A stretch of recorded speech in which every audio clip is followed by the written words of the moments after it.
Hey guys, welcome back to Dio and Mike podcast, where we are being rooted in truth and led by the Spirit. Hallelujah. Come on. So, guys, well, do pardon us because of our voice. Kita baru pulang dari Semarang. Ya. Dan hari ini kita membahas satu topik yang sangat penting. And ini baru terjadi. It just happened last week, saudara. Ya. Mungkin by the time this episode is up, mungkin 2-3 weeks. 2-3 weeks ya. Tapi I'm sure the fire is still there. Tema episode ini adalah remnants are not left over. Yes. Bahasa Indonesia apa tuh ya?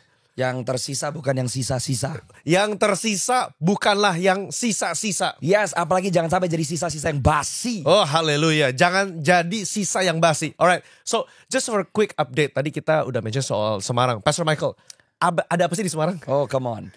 We partnered together churches dari 38 provinsi ya mungkin. Kumpul, semua pulau besar Indonesia terrepresentasikan. Hosted by Youth Fire, Higher Than Ever Church. JKI Higher Than Ever yang ada di kota Semarang. And so we honor Pastor Victor, Pastor Hengki and all of the team. Pastor Budon. All the pastoral Pastor teams. Ferry, Ditos and everybody. And kita sama-sama menghadiri Indonesia Youth Prophetic Conference 2025. Dengan tema yang diangkat adalah The Remnants. And more than 2,700 young people berkumpul bersama-sama 3 hari, lawatan Tuhan terjadi. Itu representatif dari 38 provinsi. 38 provinsi, gereja-gereja datang dari gereja-gereja lintas sinode, lintas denominasi. And Pastor Rio and myself bersama dengan tim yang ada di Higher Than Ever Church, Youth Fire. We minister to the young people. Tapi kita lihat 3 hari Tuhan melawat anak-anak muda. Wow. So many testimonies of healings. Pelepasan, baptisan Roh Kudus. Wow. Hearts are ignited. Bahkan sampai when we are doing this taping, we're still hearing testimonies after testimonies. Bagaimana api yang ditangkap di kota Semarang dibawa pulang ke Bandar Lampung, ke Jakarta. Wow. Anak-anak muda on the way home dilawat oleh Tuhan. Mereka di tengah jalan mengalami encounter dengan Tuhan. Sampai di gereja masing-masing, sampai di rumah. Mereka melepaskan yang terbelenggu. They are boldly preaching Jesus. So, you know. So this is not just an event. It's not. It's a movement. I know kadang-kadang orang tuh anti dengan namanya event. Aduh pastor, event-event melulu, program-program melulu, acara. But you know, revivals you need events. You know, kita gak boleh anti dengan namanya events begitu loh. Tapi yang penting adalah hasil dampak daripada event tersebut apa. Well, Pastor Michael will share some of the testimonies, but at least let me share what we experienced from our own youth. Saudara, salah satu anak youth kami ketika dalam acara Remnants, saudara, hari kedua dia dapat impartasi profetik dan dia mendadak bisa berdoa. Dia sebelumnya bukan tipe orang yang berdoa dengan dapat ada kata-kata words of wisdom, words of knowledge. And Pastor Michael know this person. Tiba-tiba saat itu dia berdoa bagi salah seorang pastor dari Higher Than Ever Church. Dan ketika dia melepaskan kata-kata itu adalah sama persis dengan kata-kata nubuatan yang sudah pastor ini dapat dari pendeta lain begitu loh. Jadi they can confirm what he say is true. It's accurate. It's true. Karena persis sama. Dan tidak ada orang lain yang bisa memberikan itu kecuali Roh Kudus. You know what Pastor Dio said is, saudara harus tahu, if we read the book of Joel, bahwa di hari terakhir God will pour out His Spirit, rohnya akan dicurahkan, anak-anak bernubuat, teruna muda dapat penglihatan, dan orang-orang tua mendapat mimpi. Guys, it's already happening. Ini sedang terjadi dan akan terus terjadi.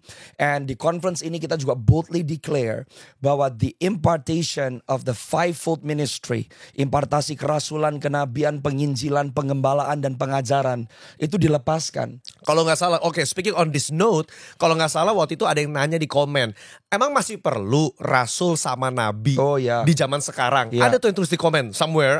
I hope this answer your questions. Kita butuh semua jawatan. Betul.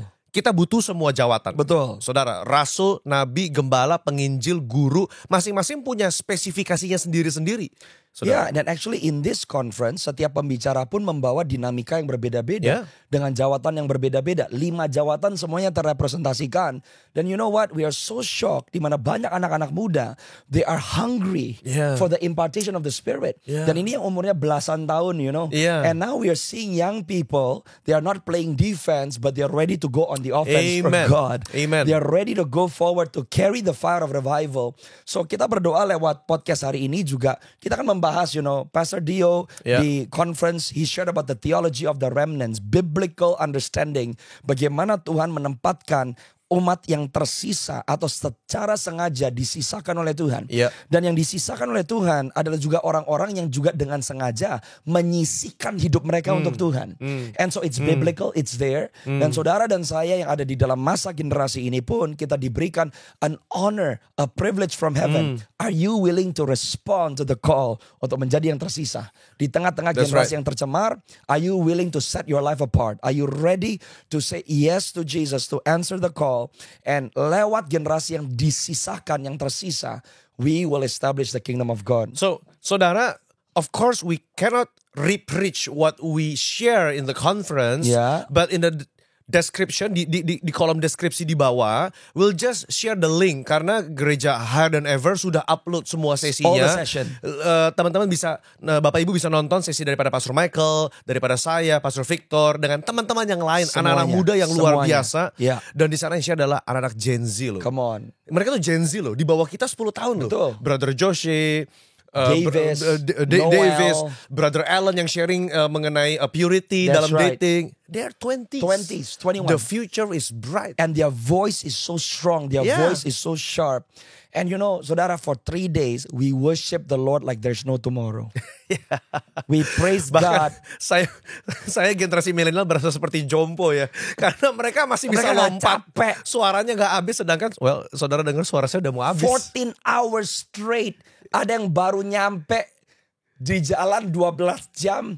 And they went all out to worship the Lord. Sampai malam nyembah. Sampai di malam kedua, malam-malam. Harus ada announcement yang di lantai 2. Tolong jangan lompat karena udah mulai goyang.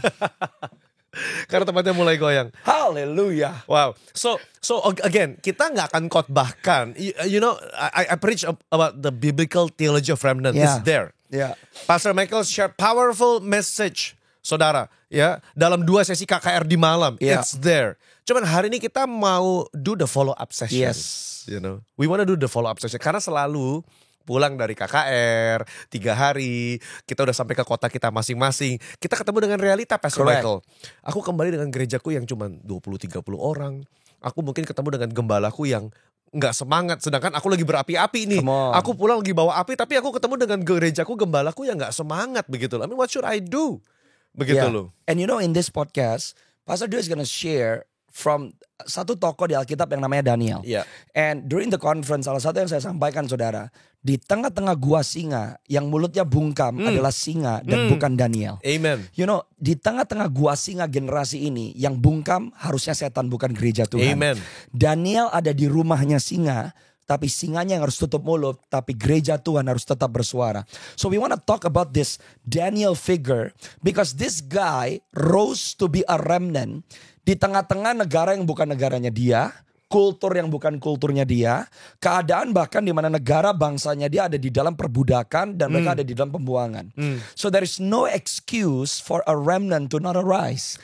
There is no excuse untuk setiap saudara bisa bangkit. You just have to believe the word of God more than what the world is saying. Amen. You have to believe. Saudara harus lebih percaya dengan apa yang firman katakan dan bukan apa yang dunia sedang katakan. So let's get into it, Pastor. Alright. So saudara, of course, hampir sebagian besar kita saya yakin sudah pernah dengar yang namanya Daniel, saudara. Dan tadi Pastor Michael udah bilang, saudara, Daniel itu adalah tawanan, saudara. Dia tuh ditawan masuk ke Babilonia, saudara, menjadi budak bersama dengan teman-temannya Sadrak, Meshach, Abednego, saudara. Tapi dia bisa naik kepada posisi penting, saudara. Ya, isn't it weird? Karena selalu bukan hanya Daniel, Yusuf pun juga. Yusuf pun kalau boleh dibilang adalah sebagai sebuah buangan yang kita mungkin bagi orang dunia pikir, wah ini udah sisa nih. Udah dijual sebagai budak, udah bye-bye. Maksudnya no hope lah. Anak muda dijual ke Mesir mau jadi apa? Mungkin mati di tengah jalan. Tapi justru, saudara tahukah, saudara, dalam Kejadian pasal 50, Joseph says, aku diutus Tuhan mendahului kamu. To preserve a remnant. Aku diutus Tuhan untuk mendahului kamu supaya kamu tuh gak mati. Jadi somehow it's just in God's divine plan to just use the remnants, which are not the leftover, but the remnants as the seed for the next upcoming move of the Lord. Jadi kalau hanya saudara merasa sendirian dalam kotamu, engkau merasa sendirian dalam gerejamu, saudara jangan merasa depresi, jangan merasa kayak Tuhan, gak ada orang yang satu hati sama aku, gak ada orang yang satu visi sama aku. No, Tuhan lagi siapin saudara for such a time as this. And you are the pioneers. You are the pioneers. You are the ones making the way. Yes. Nah saudara, apa yang Daniel lakukan yang membuat dia bertahan, bahkan bisa menjadi berkat di tengah-tengah Babilonia yang begitu corrupt. Saudara, mari kita lihat saudara. Dalam Daniel pasal, dari awal ya kita bahas ya. Daniel pasal 1 ayat yang ke-8. Mungkin saya bisa minta tolong. I'll read it. Kita berkata, Daniel berketetapan untuk tidak menajiskan dirinya dengan santapan raja dan dengan anggur yang biasa diminum raja. Dimintanyalah kepada pemimpin pegawai istana supaya ia tak usah menajiskan diri. So I want to say this bagi saudara yang mungkin ikut di Remnant Conference yang sekarang lagi mendengarkan podcast, lagi balik di tempat masing-masing. Saudara harus berketetapan untuk menjaga kekudusan. Correct. Berketetapan menjaga api yang sudah saudara dapat dari conference tersebut. Berketetapan untuk tidak hidup kompromi dengan nilai-nilai dunia. Karena percuma kalau saudara mau ikut retret selevel sekali berdunia manapun, saudara balik ke negara masing-masing, balik ke gereja masing-masing, tapi saudara kembali mengkompromikan hidup saudara dengan standar dunia, saudara gak akan bisa mendapatkan apinya. You know, what's awesome dengan yang barusan dibaca di ayat yang ke-8 adalah duniamu bisa najis, sekelilingimu bisa najis, tapi orang percaya punya kuasa untuk bisa menahan diri, bahkan menolak kenajisan. Sekitarmu bisa najis, tapi kalau saudara dan saya punya kekuatan secara rohani, you are not influenced by the culture, but you are influencing the culture. Amen. Dan saudara, saat konferensi saya masih ingat Pastor Michael. Waktu itu Brother Ditus mengambil sebuah altar call bagi teman-teman anak-anak muda yang masih nge-vape, masih ngerokok, pornografi, hidup mungkin seks bebas. You have to lay down everything at the altar. Dan saya mau bicara saudara, bukan berarti saudara pulang dari conference, godaannya gak ada lagi. That's right. Justru makin besar. Makin besar. Nah inilah makanya seperti Daniel berketetapan untuk tidak menajiskan dirinya. Pastor Michael, how do you control yourself? That's awesome. You know, the moment Pastor Dio said that, I didn't realize seringkali kita lebih mencoba berfokuskan kepada untuk menahan diri dari apa yang menggoda kita. Tapi Daniel did not focus on what was happening in Babylon. Yang dia kuatkan dalam manusia rohnya. The stronger your spirit man, then your spirit man akan memiliki kemampuan ilahi. Oleh karena pekerjaan Roh Kudus for you to resist the world. You know, kalau tadi Pastor Dio juga ngomong tentang Yusuf. Alkitab mencatat bahwa istri Potifar berusaha untuk mengajak Yusuf berkali-kali untuk tidur dengan dia. Sampai satu kali waktu tidak ada orang yang lain di dalam rumah itu, istri Potifar menarik pakaian Yusuf. Tapi you know why Joseph was able to resist the temptation? Because Joseph did not focus on Potiphar's wife, he focused on himself. Meskipun jubahnya ditarik, he focused on himself. Dia gak fokus dengan apa yang dia miliki. Dia gak fokus dengan godaan yang ada. Kalau saudara mau fokus kepada your walk with God. Kalau kamu mau fokus kepada your intimacy with Jesus. Kalau kamu mau fokus dan mengejar apa yang di hati dan pikiran Tuhan. It is God himself that will empower you to resist the world. So saudara mungkin masih ada yang jatuh bangun. Guess what? Kamu masih ada di dalam daging dan kamu masih bisa jatuh. Tapi kalau kamu jatuh, get back up again. Rise up again. Get back up again, rise up again. Jatuh bangun, asal kamu tetap bangun, there is still hope for you. Tapi kalau kamu jatuh dan sudah tidak bangun lagi, then you're in a danger zone. So kalau kamu masih nonton ini, satu kali kamu semangat, but you are still struggling hari lepas hari, keep on getting back up. Amen. Keep on pursuing God. Dan banyak anak-anak muda yang suka merasa, tapi aku merasa gak layak. You know what? Factually, gak ada satupun kita yang layak. Gak ada satupun yang layak. That's the power of the blood of Jesus. That's right. Kelayakan kita sudah dimenangkan oleh karena bilur-bilur dan darah Yesus Kristus. Nah, intinya satu. Kalau kamu tetap mau maju, berarti sikap hatimu yang tidak mau menajiskan diri, kamu sudah menghormati darah anak domba.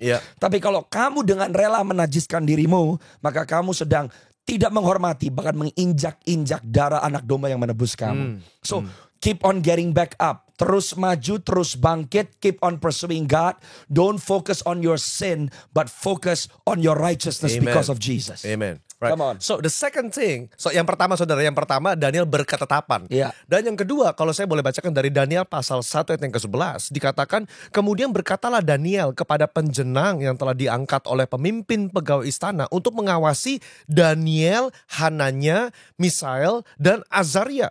Saudara, Ada Daniel, Hananya, Misael, dan Azaria. Bahkan pada ayat 19 kembali diulang. Raja bercakap-cakap dengan mereka. Dan di antara mereka sekalian itu tidak didapati yang setara dengan Daniel, Hananya, Misael, dan Azaria. Maka bekerjalah mereka kepada raja. Saudara, the second point, you need to have a holy community. Saudara gak bisa berjuang sendirian. Saudara, Daniel gak sendirian. Daniel punya 3 orang temannya yang saling menguatkan. You know, I can just imagine, I can just picture this in my mind. Mereka berdoa bersama, puasa bersama, saling menguatkan. Yuk strong yuk, kita masih makan sayur sampai beberapa hari ke depan. Ayo jangan tergoda sama makanan raja. Kita saling berdoa bersama yuk. Besok kita doa di kamar kamu ya. Yuk kita bawa, mungkin zaman sekarang kita komsel yuk bareng-bareng yuk. Kita saling kuatin, kita doa. Tempat kita jauh, oke. Via digital, via online. Saudara, zaman sekarang teknologi sudah ada. You need to have a holy community. You know, tadi yang dikatakan Pastor Dre is very important. Teman-teman mungkin bisa bayangkan. Kadang-kadang orang mau menginjil sendirian, kamu deg-degan. Tapi kalau kamu mau mencoba menginjil 3-4 orang sama-sama, you'll have the boldness. Bahkan kan Tuhan Yesus kan kirim murid berdua. Gak pernah sendiri. Jadi komunitas itu divine. And community should support the vision, bukan kebalik. Oh come on, I'm getting something here. Community should advance the vision. Community should advance the vision. Jangan sampai kebalik. Akhirnya yang kita condongkan adalah untuk memperbesar komunitasnya. Atau bahkan saya suka katakan kita mengilahkan komunitasnya. Tapi komunitas akhirnya hanya menjadi tempat kumpul-kumpul. Dan bukan tempat di mana anak-anak Tuhan yang berkumpul melakukan yang menjadi isi hati Tuhan. The community should empower every single individual yang ada di dalam komunitas itu. Gak cuma komunitasnya yang dikuatkan. Tapi masing-masing orang yang ada di dalamnya dikuatkan oleh karena komunitasnya. Dan saya percaya, kami percaya di tengah-tengah kegerakan Tuhan in these last days, Tuhan sedang membawa kita kembali kepada what is the essence of community. Yang kita besarkan bukan nama gereja kita sendiri kok. Yang kita besarkan bukan komsel kita sendiri. Yang kita besarkan bukan branding kita sendiri. Tapi who are we advancing? The name of Jesus. What are we advancing? The kingdom of our God. That's right. I think the time is coming where you know, saya jadi keingetan tadi pagi ketika aku scroll, I just scrolled the story from Rick Warren, Pastor Rick Warren, dan dia bilang, you know, Jesus says, my house shall be the house of prayer for all nations. Come on. Bahkan dari awal rencana blueprintnya Tuhan Yesus adalah gereja tuh gak boleh eksklusif. Dari awal rencana blueprintnya Tuhan Yesus adalah gereja lokalku harus menjadi rumah doa bagi segala bangsa. Amin. Oke saudara, kita mungkin belum sampai kepada luar negeri dulu deh.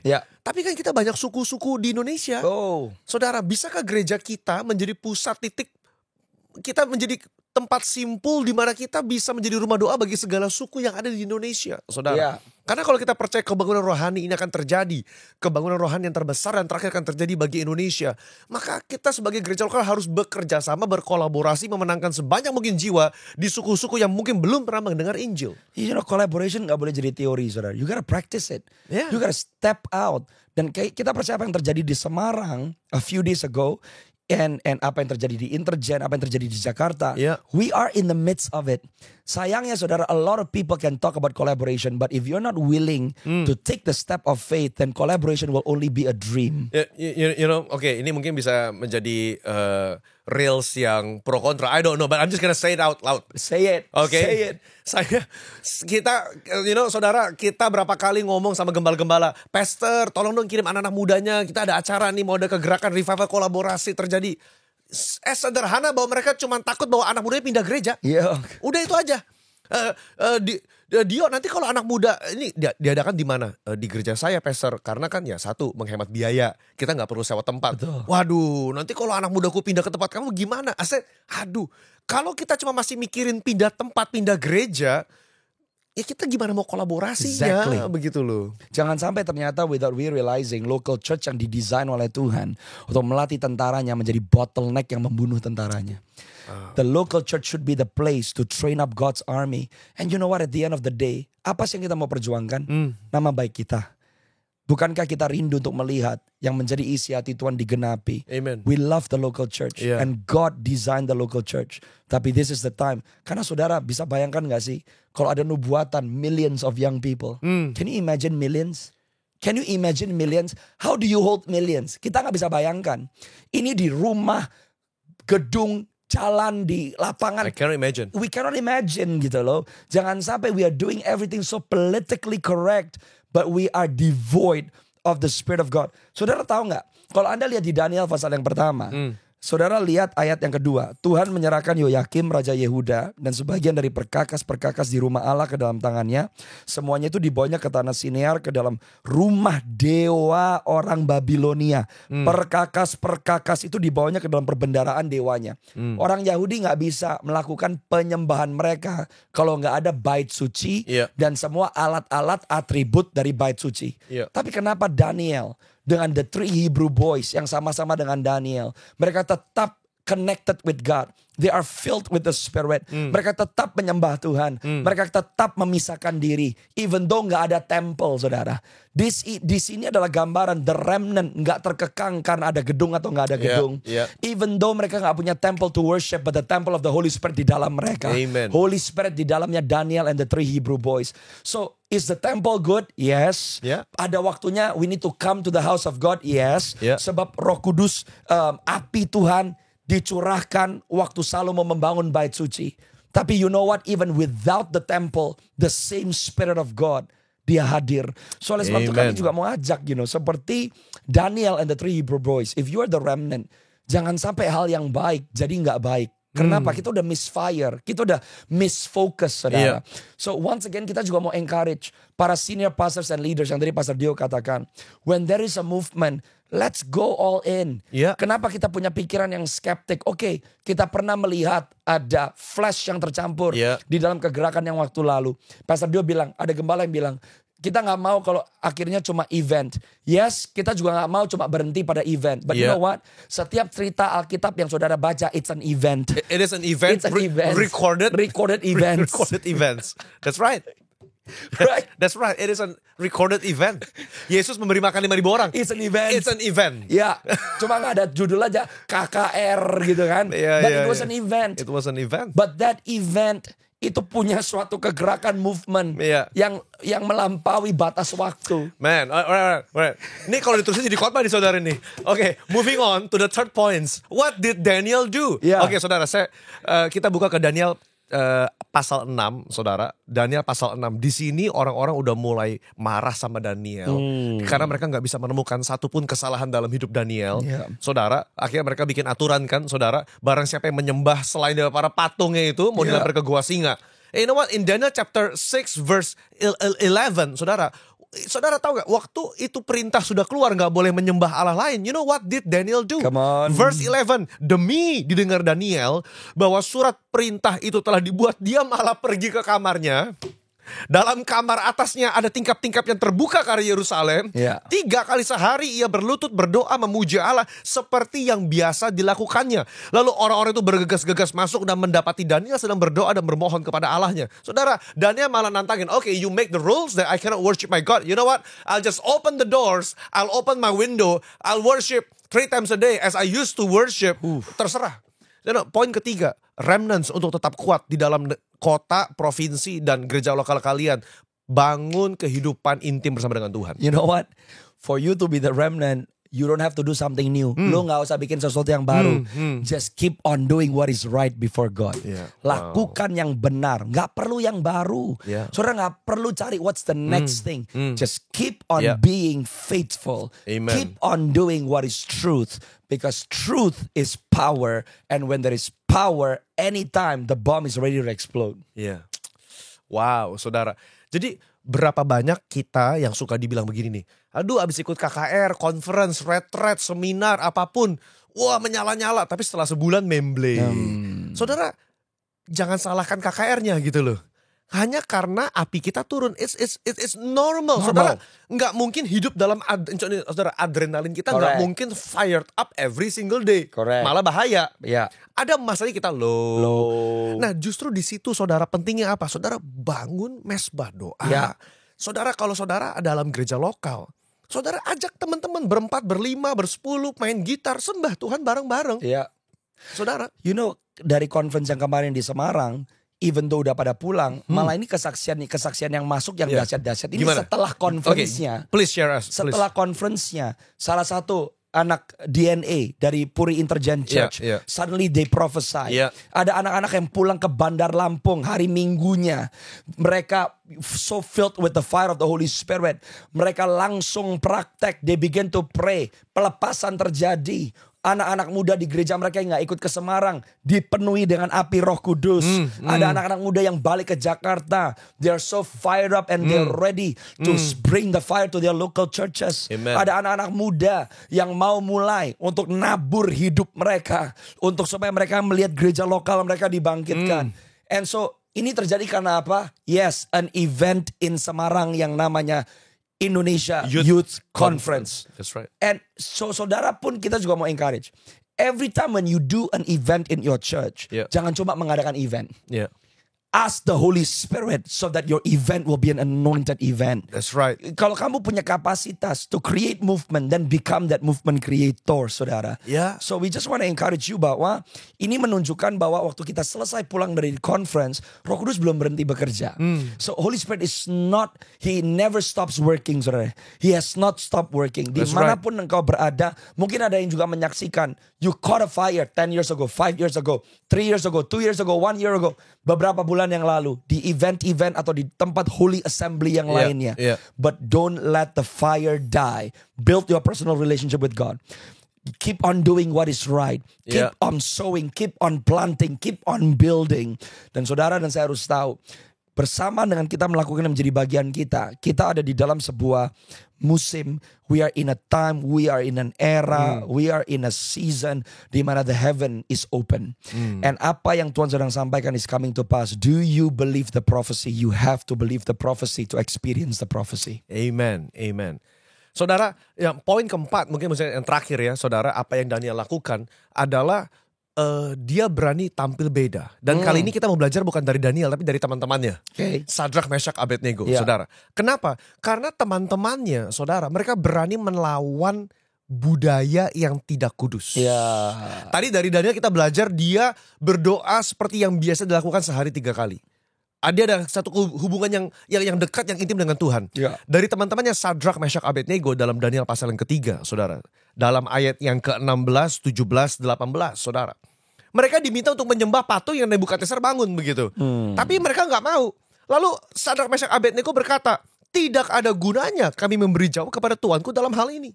Jika Allah yang kami puja sanggup melepaskan kami, maka kami melepaskan kami dari perapian yang menyala-nyala. Ayat 18. Tetapi seandainya tidak, hendaklah Tuanku mengetahui ya Raja, bahwa kami tidak akan memuja dewa Tuanku dan tidak akan menyembah patung emas yang Tuanku dirikan itu.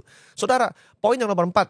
For the remnants not to be the leftover, for the remnants to become the next move of God, maka remnants harus berani melawan budaya yang tidak sesuai dengan kebenaran firman Tuhan. Gitu loh. Saudara gak bisa melawan budaya kalau kamu gak confident dan kamu gak merasa cukup dan puas dengan apa yang Tuhan sudah percayakan buat kamu. That's right. Di Daniel 1 ayat yang ke-17, kepada keempat orang muda itu, all four, Daniel, berarti bukan cuma Daniel, tapi juga the 3 Hebrew boys. Allah memberikan pengetahuan dan kepandaian tentang berbagai-bagai tulisan dan hikmat. Sedang Daniel, tapi ini cuma Daniel, yang mempunyai pengertian tentang berbagai-bagai penglihatan dan mimpi. One thing that I admire about the 3 Hebrew boys, mereka gak ngiri sama Daniel. Daniel had a gift yang tiga-tiganya gak punya. Daniel bisa mengartikan mimpi, Daniel bisa menafsirkan. So he had a revelatory gift yang 3 lainnya gak punya. But even though yang 3 mereka gak punya karunia yang dimiliki oleh Daniel, itu tidak memberikan mereka alasan untuk tidak bersinar bagi kemuliaan Tuhan. Amen. They give the best. You know what? The remnant are confident with who you are in Christ Jesus. Kamu gak terganggu. Orang lain punya, gak punya. Orang lain suka, gak suka. You are firmly rooted in your identity in Christ Jesus. Amen. You know, sebagai penutup terakhir, saudara, I said in my sermon di conference, saudara, remnants itu seperti garam, saudara. Nggak butuh banyak, tapi sedikit cukup untuk memberi rasa pada makanan. You are called as the salt of the earth, saudara. Remnants nggak butuh banyak. Mungkin saudara dalam gerejamu, provinsimu, kotamu mungkin nggak banyak nih yang betul-betul yang punya hati buat revival. It's okay. Mau 5-10 orang, it's okay. Hanya karena 10 orang Tuhan berani tidak akan menghukum Sodom Gomora. Come on. Tapi sayangnya dia gak menemukan 10 orang. But only for 10 people God will spare the city. Yeah. You know, if you can find 10 people in your city, gather bikin mesbah doa, saudara. Garam gak butuh banyak, tapi sedikit bisa memberi preserving power to your city. You know, the salt act as a preservative, right? The salt acts as a preservative. So small salt, saudara, bisa preserve the nation, the city, the schools, the campuses, saudara. Saudara, kalau hari ini kau mendengar podcast ini, saudara bangun mesbah doa. Di sekolah, di kampus, aktifkan kembali kegiatan doa dalam gereja saudara. My house shall be called a house of prayer, saudara. A house of prayer, saudara. Mari kita kembali ke dalam esensi gereja tersebut, saudara. Ajak teman-teman yang lain. Pastor saya cuma sendiri, saya cuma berdua. It's okay, gak ada masalah. Yeremia 5 ayat yang ke-1, nanti buka ya. Yeremia 5 ayat yang ke-1, saudara.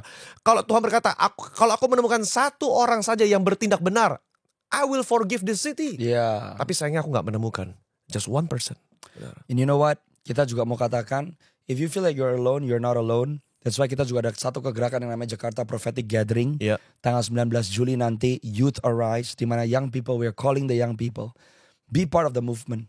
It's not about Jakarta Prophetic Gathering. It's not about Dio Mike Podcast. Yeah. It's not about Puri Intergen Church. It's not about Higher Than Ever Church. But we are one body. Amen. Kita satu tubuh. Kita mau faithful. Dan kita tahu, mungkin kita juga gak sadar atau belum kenal. Ada kegerakan-kegerakan yang sedang terjadi. Yeah. Not only in Indonesia but around the world. We are one body.